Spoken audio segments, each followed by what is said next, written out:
Good.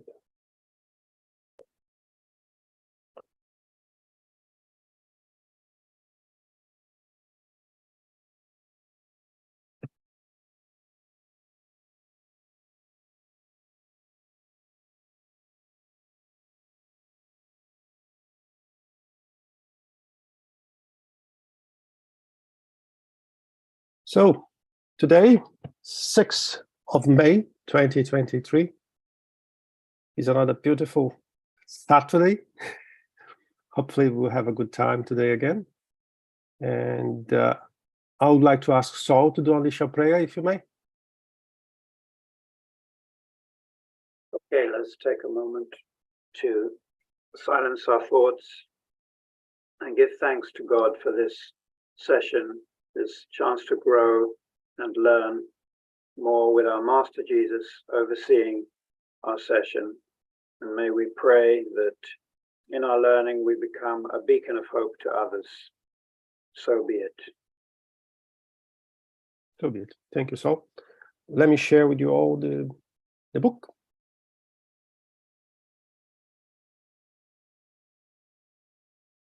All right. Let me move that to the bottom. Let me reduce that a little bit, or I cannot read.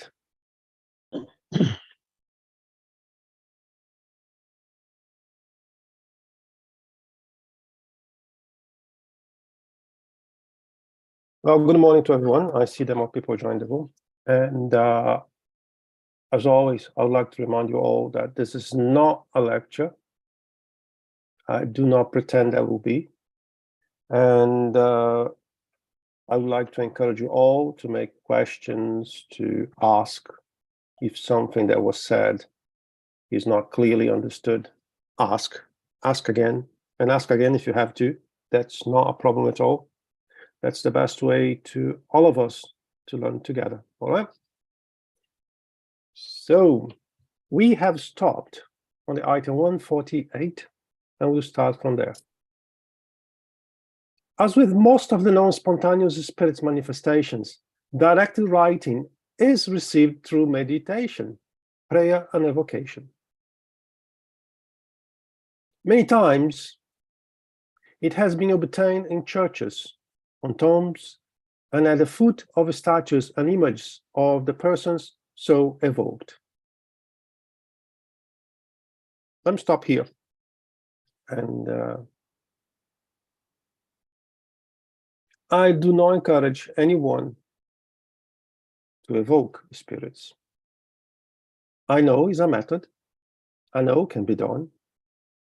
But we don't know the results.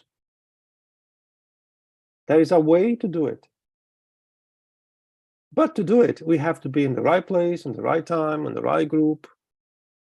So there are so many points that we need to observe to do it properly, to minimize possible mistakes, right? And this item, if you all remember, is related to directed writing. In principle, as it says here, can happen anywhere. If you are doing a prayer, is it an evocation already? Sort of, right? But should we not pray? No, not at all. We should. But if the entity, the spirit, wants to send a message, if he has the permission and all the necessary points to do, that will help. That will happen naturally. Yet, it is obvious. I have a hand, but I don't know who is. Hi, good morning. Bonjour, Yasmin. Bonjour. I have I'm sorry, I have a question, and I would like to ask, because so I've read in some books that sometimes thinking about someone or is already a sort of evocation. So what is I mean, what is your idea about that, please? It is an evocation. When we think about someone, and we know that this someone is a spirit, incarnated or discarnated, we are getting connected to the person already. Because the power of our thoughts is stronger than we think. So when I'm started thinking about someone, I am getting connected to this person already. Doesn't matter the distance, doesn't matter if the person is awakened, doesn't matter if the person is sleeping. We are getting connected.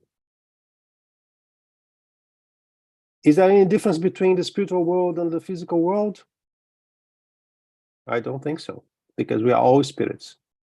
And the mechanisms behind that connection is the same, spirit to spirit. But when we speak about evocation, it's like, oh, I want Munir to be here with me at the moment to send me a message. I'm very specific. Say, Munir, wake up whenever you are, come here, I have a question for you. I start really to point in that direction. Munir, I don't care what you are doing. Come here right now, I need you. Something like that, you know what I mean? That's very specific. Why I did like that with Munir? Munir may be driving.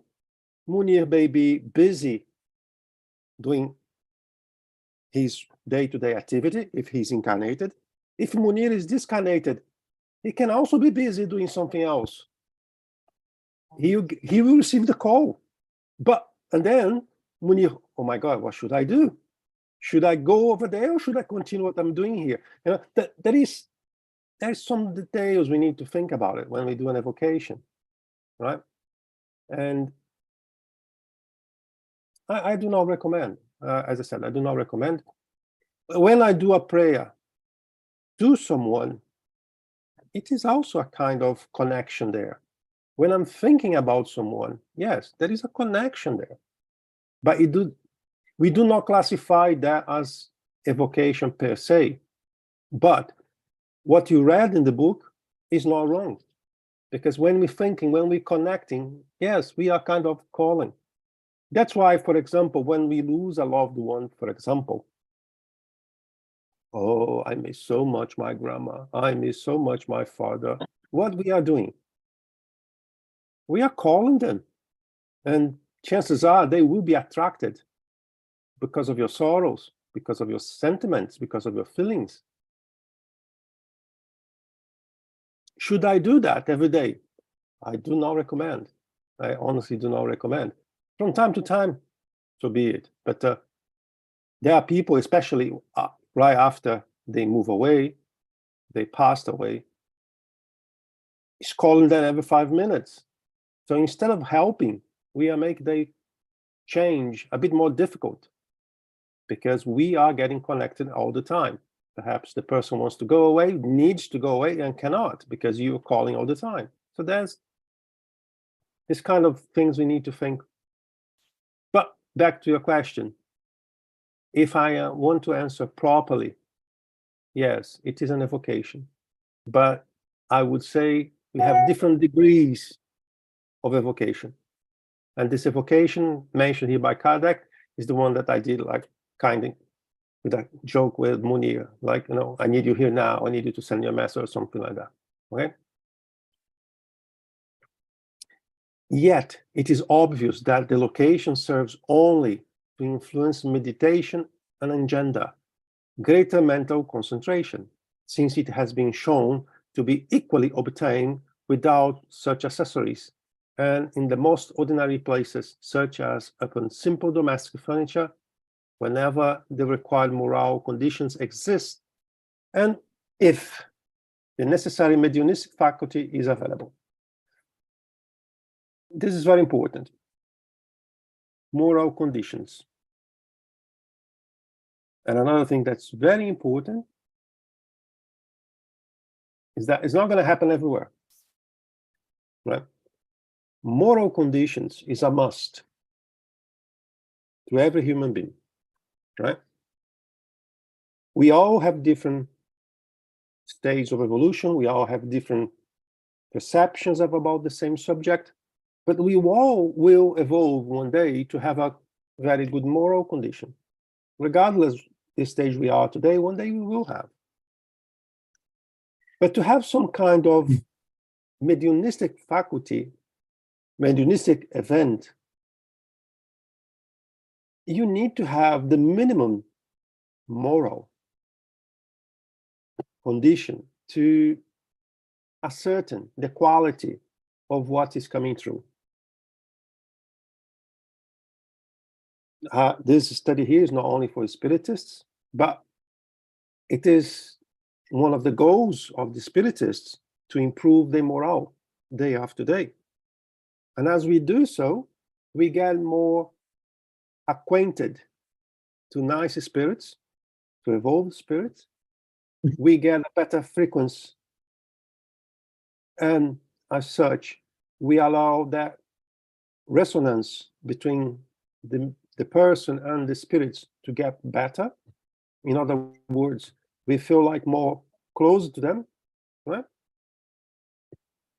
And the mediumistic faculty that is on the end of the sentence is that to have those events, I need a medium with specific characteristics to give the condition to have this phenomena.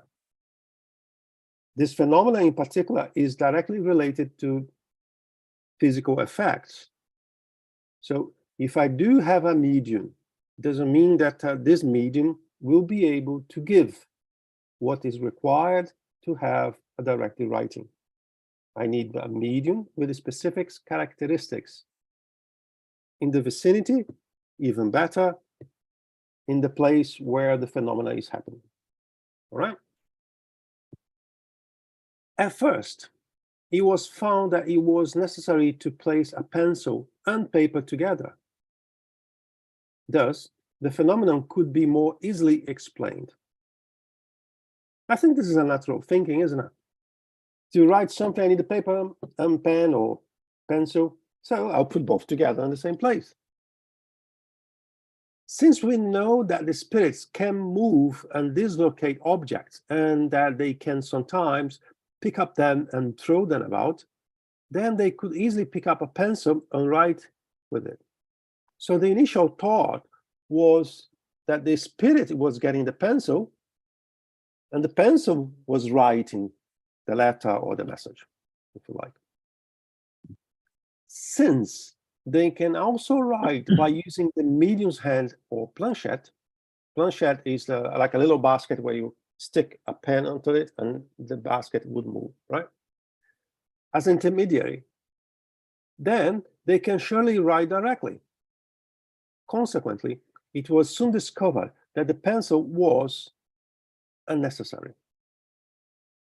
That it was enough to supply a paper, a sheet of paper, folded or not, and that in few minutes, letters would begin to appear. So through the experiences, through the learning process on the beginning of the mediumship evaluations, studies, some theories have been created, like we saw here. Yeah, we need to have the pen, the pencil and the paper together to allow that to happen. Later on, they found that was not necessary. Like nowadays, we truly believe few things that eventually, with the practice, with the different experiences, we will prove that is not really the case, right? There's something very interesting here. If I have a piece of paper, I can consider that, yes, there is one spirit writing in that paper. Like we do write in a paper, right? What if the paper is folded and whatever is written inside the part of the paper that is folded? It becomes a bit more complicated how to explain it, is it? Very interesting. How to explain that? Here, the phenomenon completely changed its character and we were introduced to another order of ideas. The letters were written in some kind of substance, and since we were not the ones who furnished it, the spirit itself had to have produced and brought it. But from where? That's the question. If we refer back to chapter 8, numbers 127 and 128, we will find a complete explanation for this phenomena. So we've spoken about that already, right? So I'm not gonna talk about that again, but if you do need, please let me know. In this type of writing, but there's one thing too, guys. We are getting together for like, I don't know how, maybe a bit more. I don't know. Don't remember when we started. But this study we have here at Saturdays is not enough to allow us to fully understand everything, right? So I also encourage you all, when you have a chance, to go through the book, to read the book, so then you can start to clear your mind a little bit. Also, if that's not happening, at least you will have more questions, okay? In this type of writing, someone would say anything? I heard a noise, like, no? Nope, okay. In this type of writing, a spirit does not use our substances or instruments. It itself produces what it needs by drawing matter from the universal primitive element, which, under the influence of the spirit's will, undergoes the necessary modification to attain the desired effect.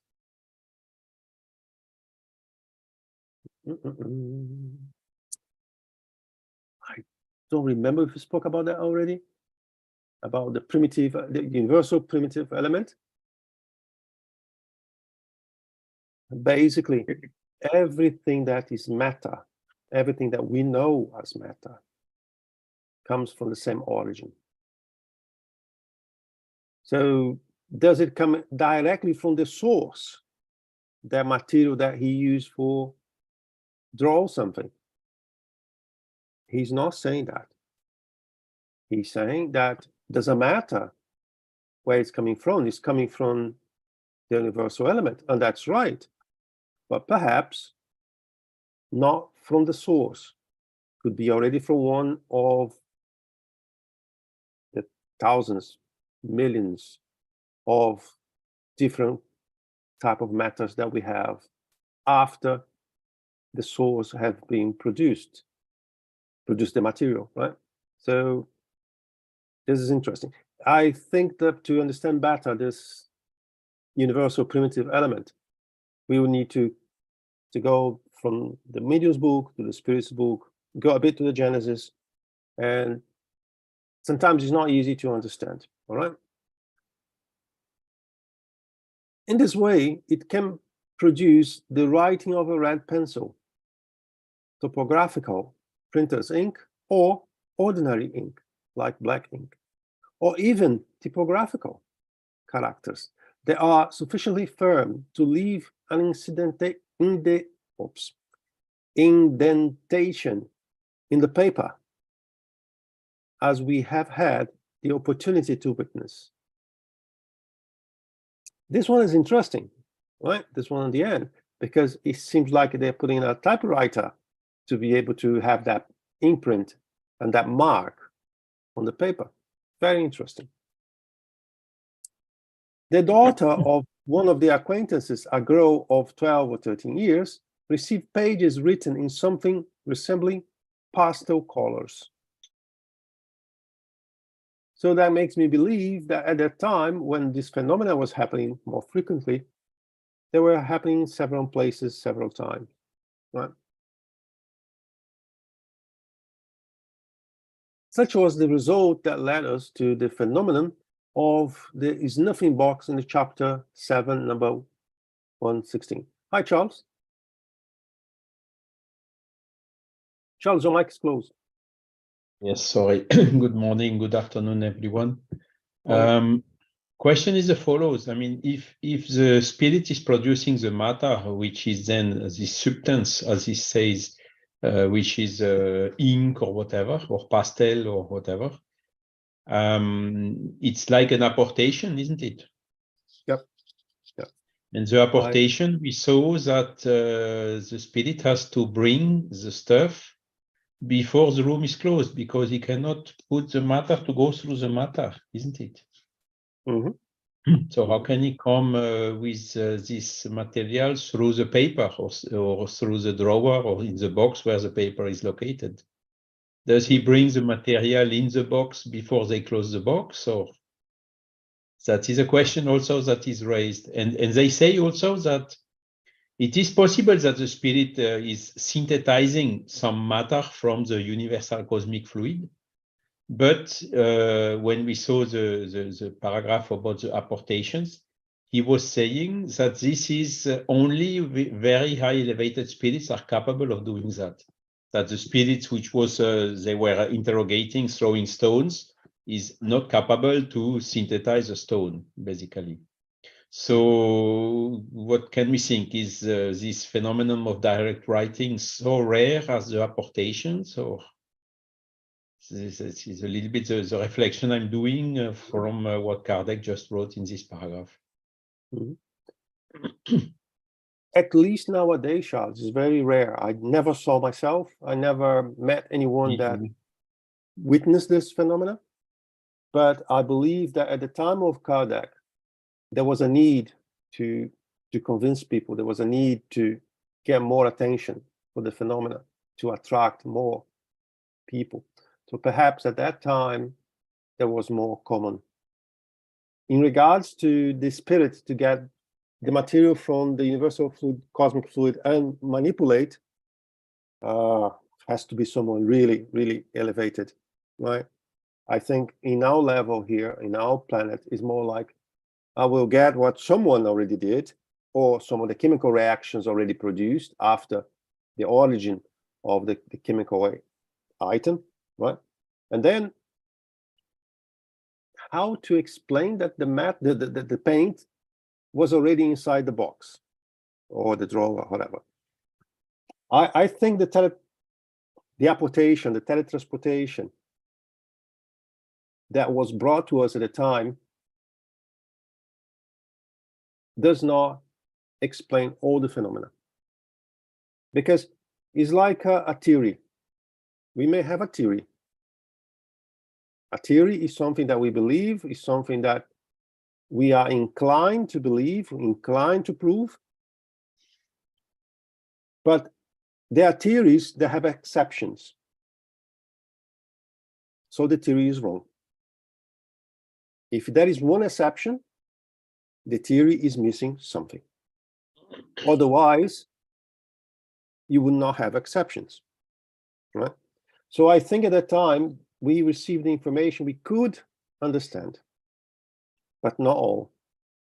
I think, that's me personally thinking, that some matters cannot be brought into the room if it's completely sealed. Perhaps some matters can. Perhaps spirits like us, we don't have enough knowledge to do, but the spirits really, really elevated may have means to do it. So, but this is just me thinking, because I think the information we have today is incomplete.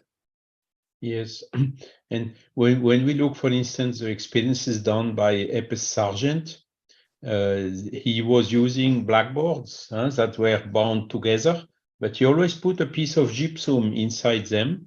And when the writing was happening, they were clearly hearing the noise of the gypsum drafting something on the blackboard. So Kardec is saying that to put a pen inside the box is not mandatory, but it may facilitate the obtention of the phenomenon. I totally agree. Through apportation, taking the matter of the gypsum and putting it, or moving the gypsum itself, as was his first hypothesis. I totally agree with you. And that is in line of one question that I did ask. I don't remember if it was in this group or not. When I prepare water to be fluidified by the spirits, should I crack the cap and open, or should I keep it closed? It's the same line of thought. If I can do something to help the spirits, I will. So if I want to obtain that automatic writing message, I would put graffiti, I would put a pencil, I would put ink, I would put something together with the paper to make their life a bit easier. Because any apportation, any phenomena depends on energy, and possibly a lot of energy. So if I can help them not to spend that energy, why not? Right? Why not? Yes, energy from them and from the medium as well, because Mhm. for direct writing, a medium is needed as well. Huh? Correct. And I mean, what we could do today is, if some direct writing is obtained without having any piece of gypsum or graphite or whatever inside the box, is then to make a chemical analysis of the matter which made the writing.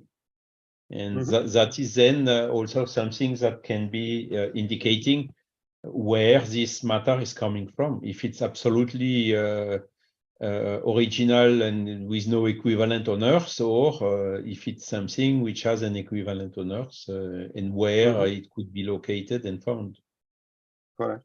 Yeah. But okay, I mean, it's a little bit complicated, but it's questioning that are raising in my mind. And I love that kind of question, because make us think, make us perhaps something that was a bit clear in my mind becomes a bit more complicated now, and I need to study a bit more. So that's the goal of a study, right? Always push people to go a bit beyond. Thank you. Thank you. I love that question. Daniel, I hope you have another nice question too. No, it's actually is a reflection on top of what we were saying, and something that came to my mind is there is many different ways of doing something, as we humans do write in so many different ways, and by these days we have different tools to do it, and I can only imagine that different spirits with different fluids can produce some writing in different ways. And to be honest, the material that there's on the edge of the pencil is made of carbon. The one, not the ink, but this one at the edge, and the paper is made of carbon, and the table is made of carbon. Even just to give here something like an idea, I don't know about this stuff. It's just thinking what kind of materials are there. The wood that we use to make ink to color our clothes, we know it's from a long time ago, was made from wood. So Brazil, the wood from Brazil was used to do that. So there is many things in the surrounding and thinking about the capabilities of the spirits. Absolutely, it's not even necessarily the capabilities, but what is more natural for that spirit to do something. Like we do have preferences, I imagine, when we disincarnate, we keep them a little bit. So just building, reflecting upon that, that there are absolutely many different possibilities around this. I think this is my reflection. I agree with you. If you go down to the cell level, to the chemical item, carbon, for example, we all have carbons. Everything has carbon, so it can be used, maybe. But we have to remember one thing. I don't know how many people are here today. We have like 10 people here, if you can say it like that. And we will prepare a cake.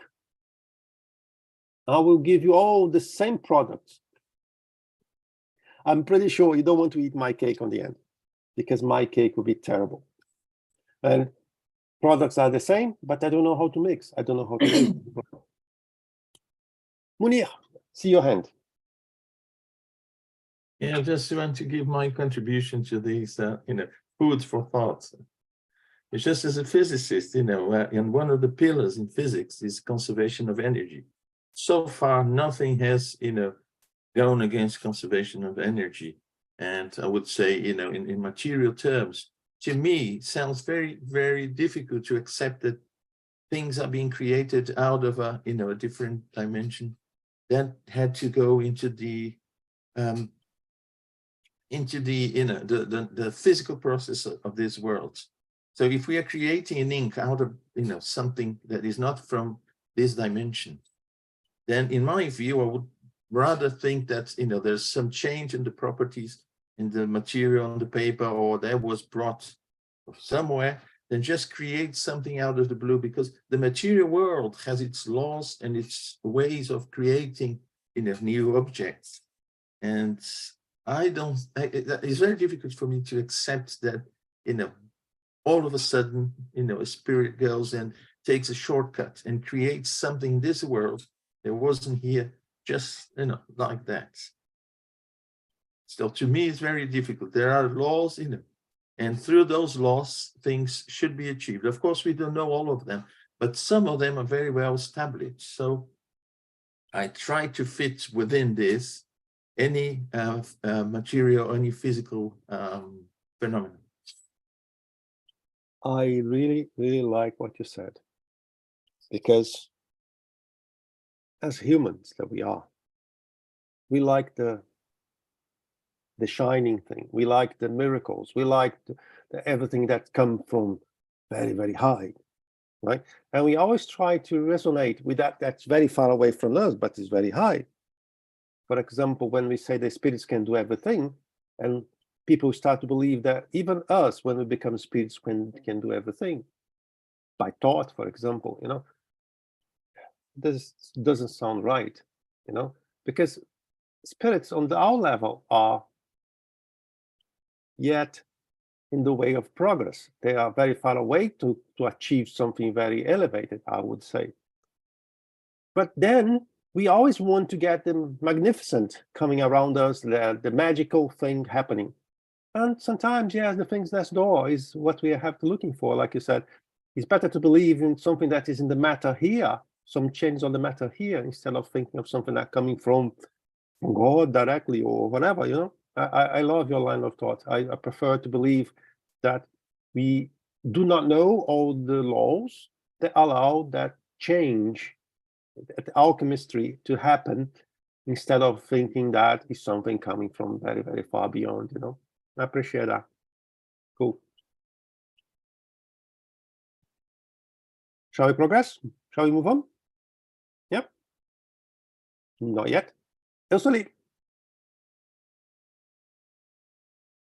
Ursuli? Yes, thank you.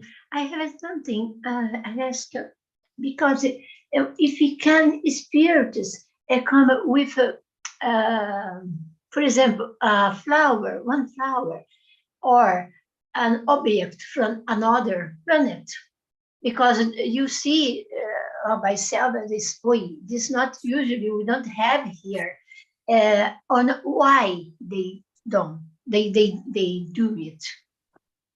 What you would want to, or only stuff we have here, we know that they can, because I know, but from another planet, can that too? I haven't read anything saying that a flower from another world has been brought into a meeting, to a materialization meeting, for example, or a portation meeting, if you like. I haven't read anything about it. What I read is flowers or other things, or the material items from different parts of the globe. And that makes the things a little bit more palpable, if you like. Mm-hmm. Having a different type of flower that I do not know, doesn't mean that they are coming from a different planet either, because from time to time we see on the news, well, we found a new species, we found a new thing, we found a new chemical item, you know. So I think it would be very difficult to bring something from another planet, such as a flower, into this world. Reason being the difference of the matter, the difference of the chemical reactions, the difference of the chemical components of that part. Okay. What I believe that's more feasible is that if you do need a chemical agent from another world to be brought here to help someone, that would be a bit more easier to understand. But bringing something like a flower, an animal, or something like that, I'll be more reluctant to jump into this theory. All right? Mhm. Thank you. Understood. All right then, so let's move on. 149. Such was the result that led us to the phenomenon of there's nothing box in the show. I read that. Where did I stop? From apparently ordinary incident. So I think I'll read again because I got lost. So there's enough box chapter 7, number 116, a matter we discussed at great length because it seems to be an opportunity to probe into one of the most important laws of Spiritism, a law whose understanding could clarify many mysteries surrounding the invisible world. It is thus that the light can be derived from an apparently ordinary incident. We only need to observe closely, something we and everyone else can do when we do not limit ourselves to watching effects without looking for their underlying causes. I think we are missing that nowadays on the Spiritism, to be honest. There's a lot of people willing to bounce their heads, say yes, yes, yes, and they do not question what have said or what been presented. And I think it's a duty for all of us to go a bit beyond that and to evaluate everything that coming to us, right? We need to go into the details. We need to, even though if we cannot find by ourselves, at least ask for help. If our faith becomes stronger day by day, it is because we understand. Make sure you understand if you want to win serious adherent.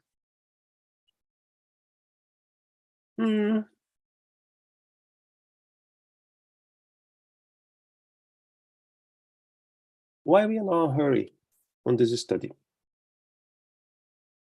Because I hope that we all, in the end, we all understand a bit better mediumship than we do today. It's like our professional lives. We need to know what we're talking about. We need to study what we do in our work, in our home, to do it well. Mediumship is not different. We need to understand how it happens, how it happened, how we should use, so then we become stronger. There's something here, right? Win serious adherence. Am I concerned about getting adherence? Not at all. Am I concerned about convincing someone? Not at all. What I think we can understand from that is that people that decide to be adherent based in what we study, in our practices, in the way we do charity, they will become serious adherent. I prefer to see like that, okay? The understanding of matters has a further result in that establish a dividing line between truth and superstition.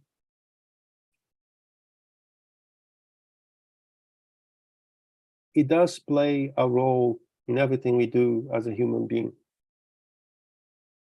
Because we've been told by grandma that if you do that, this will happen. If you don't do that, this will happen. So it's incumbent in our learning process, superstition. That's why that is very, very important for a serious spiritist to analyze everything they are coming through. And if you feel like there is a bit of superstition, do not throw that away, but go a bit deeper and try to understand which is the phenomena behind the superstition.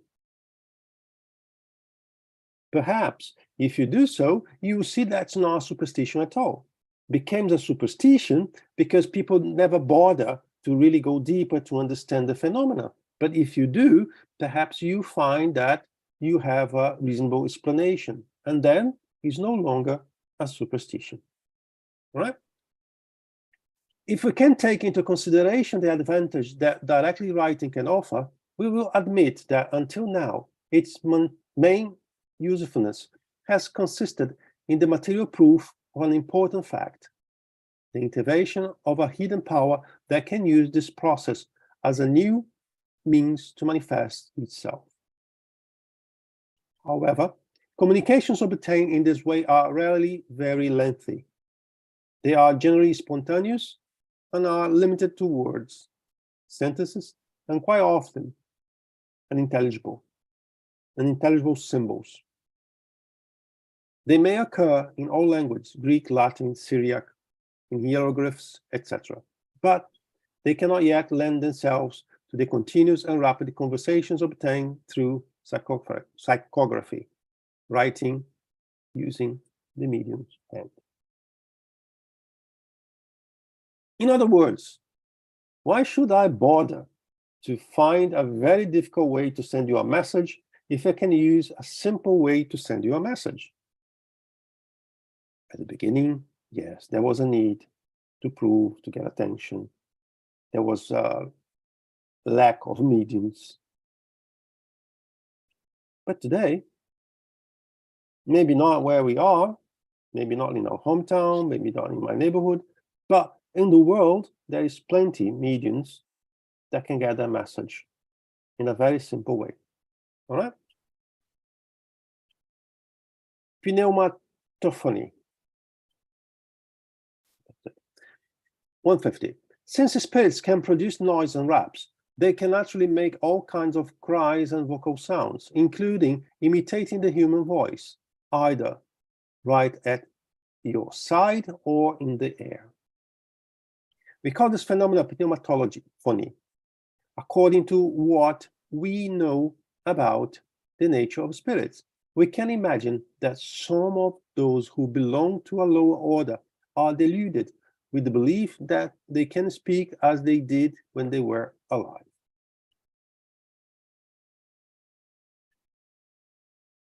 How often we see in a mediumship meeting a spirit coming to us? Can you hear me?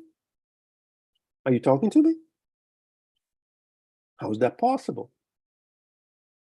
Because God knows how long he's in the spiritual world and he's not able to talk and to be listened by someone. How is that possible that he cannot communicate? Depending on his level of vibration, the level he is. And imagine that I died and I'm still in my home place and I'm talking to everyone in my home and no one answers me. And I'm keeping like that for the next 10 years, 20 years, and no one answers me. All right, but that is another thing. So we must therefore avoid taking for occult voices all sounds with an unknown cause behind them, or a simple ringing in the ears, and especially accepting the popular belief that ringing ears are warning us that someone is talking about us somewhere. Yeah, I heard that many times, Oh, my ears are burning. Someone is talking about me. Then I go back to the initial question today. Yasmin asked, are we evoking someone? No. But if I'm talking about, let's say, letter, I'm talking about letter, I'm talking about letter, I'm talking about letter, and I establish a link, a directly link to letter.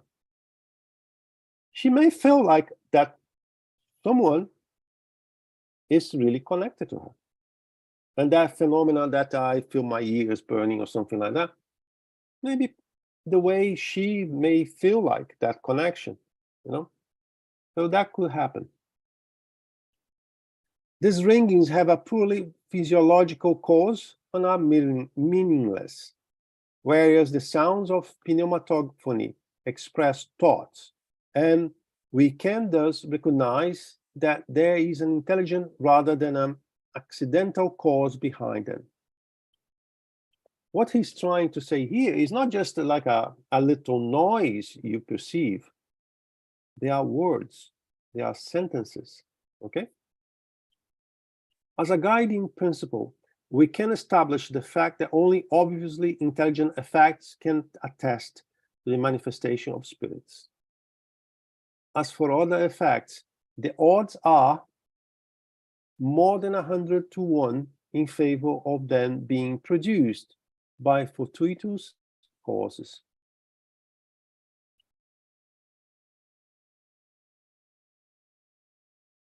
Hi, Yasmin.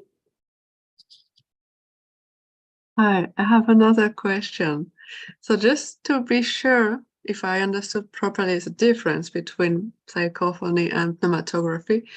Pneumatography concerns everyone in the room, for example, and psychophony does just concern the medium.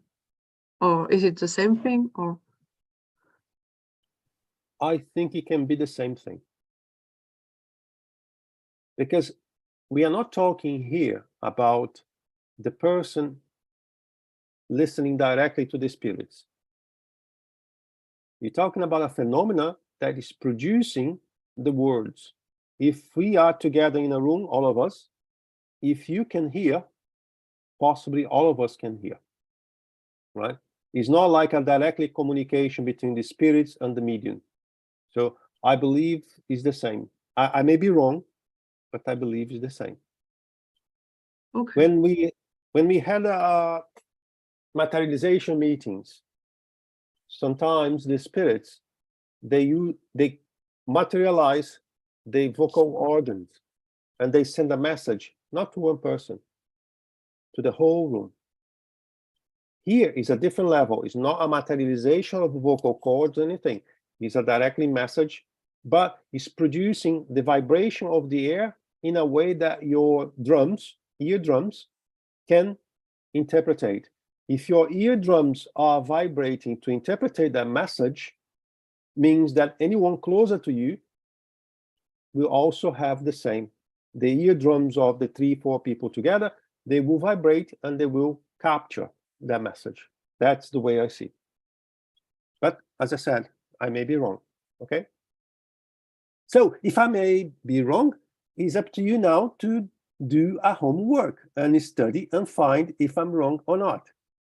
Good? Thank you. When we are half asleep, before I go, I had a thought as well.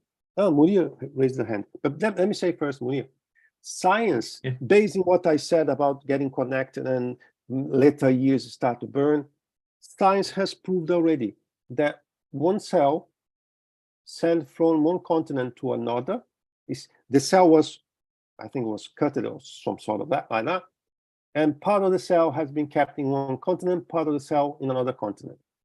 And what the scientists did in the one cell in continent A, cell in the continent B was able to reproduce the same. So science is getting closer to prove what I just said, right? We are thinking, we are connecting, we are sending our thoughts become magnet, the energy, if you like, and then the person on the other end of the line feels the consequence. Hi, Munir, it's you. Yeah, just to mention along these lines, this in quantum physics, there is entanglement. Entanglement is this connection between particles, even if they are far away from each other.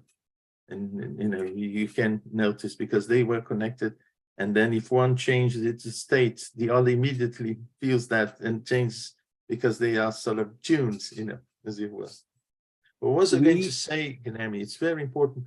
We normally associate something, you know, to an idea. And what Kardec is saying here is intelligible messages. These are the ones. If you're told something that makes sense, you know, if you have a sentence that you hear, it's different from saying, oh, a black cat just crossed in front of me. Oh, it's bad luck. You know, all my ears are, you know, burning. So someone is, so we make this association with, you know, what he's saying is that, well, trust, you know, ideas, intelligible messages, and not just signs, because depending on the culture, they may mean something, you know, totally different. Totally different, yeah. Munir, we just had an example live here. You said more with the right words, what I could not say because I don't know what you know. But we had the same line of thought. We spoke basically about the same thing. How is that possible? How that connection happened? Is that a coincidence? I don't know. I don't know. Maybe all are connected here in a way that when we feel one thing, when we think about one thing, we all have the possibility to, within our own limitations, to perceive the information. So I think we just had a nice example here. Cool. We have 10 minutes to go. So, well, I think it's time, we have time to go to this one. When we are half asleep and frequently hear words, names, and sometimes entire sentences distinctly pronounced so loudly that we awaken startled. Although some of these incidents may be manifestations, there are nothing so remarkable about them that we cannot attribute them to the cause similar to what we developed in the theory of hallucination. Hence, what is usually heard in this state is of no consequence. The same does not apply, however, when we are truly awake, because then if we are actually hearing in spirit, we can usually exchange thoughts with it and strike up a normal conversation.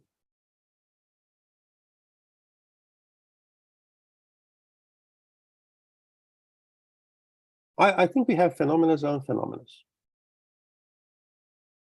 When I'm going to sleep, if I hear something, maybe something from my own brain, from myself, but as I'm going to sleep and I start to untie my perispirit from my physical body, I may start to hear a bit better, a bit easily, the spirits around me too, right? So what I would take from that sentence is don't jump into conclusions. If you can establish a conversation when you are awakened, 100%. That is a directly conversation with a spirit. But if something is happening when you are under sleep, it can be you, your perispirit, going a little bit away and then having that conversation too. So I would not jump into any conclusion if that happens to me. Spirit sounds or pneumatophonics manifest in two very distinct ways. Sometimes as an inner voice that resonates within us. And although the words may be clear and distinct, they are not physically produced. At other times, as words are quite outside of us, and which are so distinctly articulated that they seem to be coming from someone standing right beside us.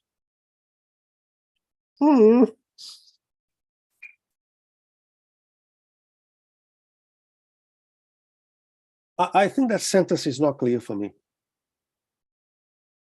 I think it's not clear for me. I understand pneumatophonics as the phenomena that I can understand the words or the sentences because my eardrums are vibrating, and anyone else that's close to me will also hear. If I have something inside my head that is a direct communication between my perispirit and the spirit perispirit, the inner voice that resonates with us means that my perispirit is receiving a message. It's something internal, it's inside my head. We have the two types of communications, and mediums will know that. Sometimes we have that message, we hear that inside our heads, and sometimes we hear with our ears. Sometimes it's difficult to identify how we are getting that message. Even the experienced mediums sometimes, well, it seems like I was getting that sentence in my head, or I was listening to the spirit. So it's not straightforward to identify either. Hi, Daniel. Just to add to the mix, today we have some headphones that they actually do not vibrate our Eardrums. eardrums. They vibrate Or our bones. yeah. So it is sometimes a matter of not knowing how some of the things go. And to be honest, I think a lot of communications come from vibration. And we also have the electric pulses that come from the ear, sensing the thing and sending to our brain. So I'm not obviously, I don't know that the kind of things. It's just something that I'm thinking loud here. But if you stimulate these electric pulses that are going to our brain, you may feel like you are hearing, but it is not hearable for other people. So I'm just guessing things, to be honest. I'll have Munir speaks first. Go, Munir. No, Guilherme, sometimes, yeah, it is confusing. And what I try to do is to draw a line for me to understand. And what I understand here is, if it's not psychophony, that, the voice comes from the medium's throat. The communication is from the spirit, but, it goes through the medium's throat. When we hear directly from the environment, as you said, from physical waves or inside us, as Kardec has just put, I think, Kardec decided to call it pneumatophony. That's how I understand it. If it's not produced by a throat, the medium's throat, which is psychophony, then, we could call it pneumatophony.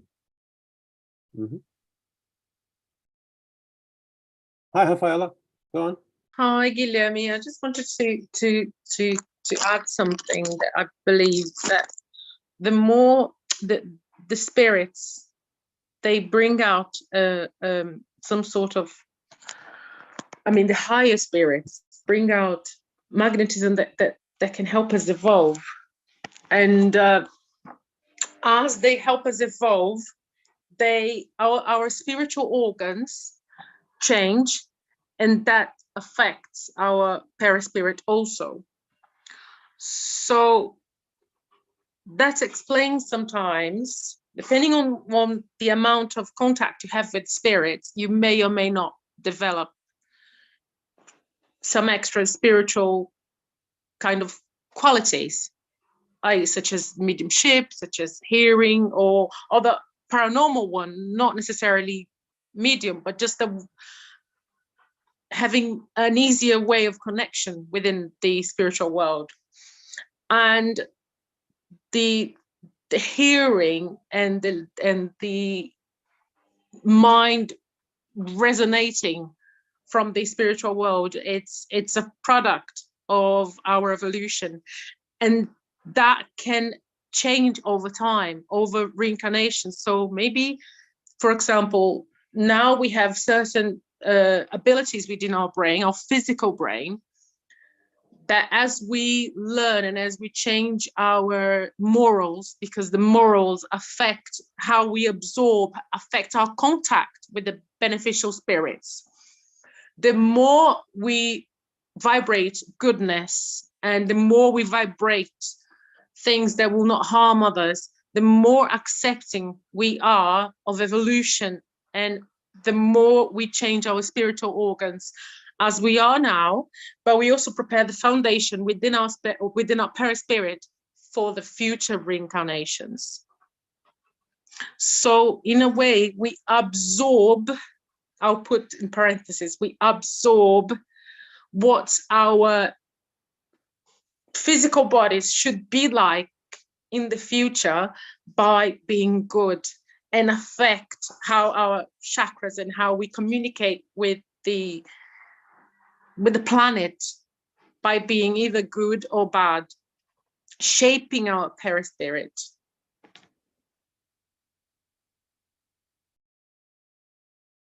Rafaela, you put so many different topics in the basket, and I got lost, to be honest.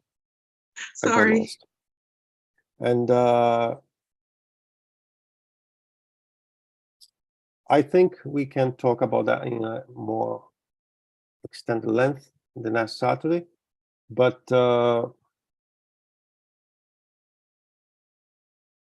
I personally tend not to mix everything in the same pot. Because when I do, I start to create theories that under scrutiny is hard to find the basis of it, right? I'm not saying that you don't have a basis, not at all. I'm saying myself. And one thing that you start saying was that our benefactors, evolved spirits, will help us to evolve morally, or something like that. And I will only speak about that because of the time. I don't share the same opinion. We evolve morally, right? No one will do that for us. We need to do that by ourselves. I agree, I agree. And they will perhaps put something in front of us so we can use or not. But they will never force us to take the right choice, right? And another thing, as I said, I got lost with so many things on the same pot, but another thing that got my attention is that mediumship evolves. But mediumship evolves when we are available to practice the mediumship as consequence of what we do. And then is our moral side kicking out if we do get better. Yes, I'm open a different level that I can exercise. I'm not sure if I agree with that my mediumship this time is A, my next reincarnation will be AB, the next one will be ABC. I'm not sure if I agree with that. No, this is not what I'm saying. What I'm saying is they kind of, our mediumship evolves over time, just In like our our incarnation. perispirit. In our incarnation. Yes, yes. As we progress as souls, our perispirit changes. Those changes can affect mediumship, either positively or negatively, depending on the thoughts you have. Mhm. evolution, about, it's sorry, I cannot express myself properly, but what I wanted to say is we evolve, we change positively by the inspirations of, by us working hard to change. It's a two-way thing. We want to do better, therefore we connect with better spirits that send good thoughts or send good things, and we it's almost like someone offers us a hand and we accept their hand and agree to become better, and which is our own free will and our own hard work. This I want to be better opens up our chakras to absorb evolution from the spiritual world and become better mediums and have better connections and become better spirits and change our perispiritual organs and force. But I need to do the hard work, as you said earlier.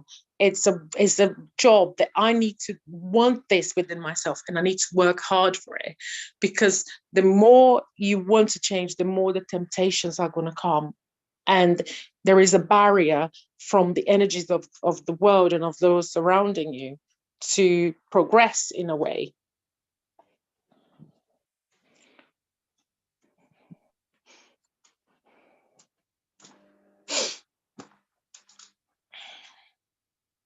Sorry, it's sorry. Mute, Guilherme. You were mute. Sorry. Thank you, Liz. Sorry. Again, Rafaela, I understand what you're saying.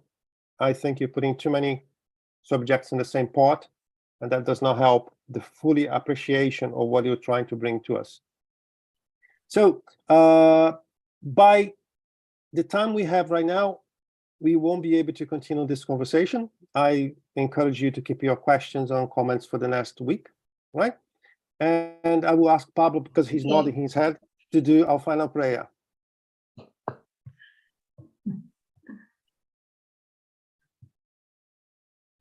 Dear God, thank you.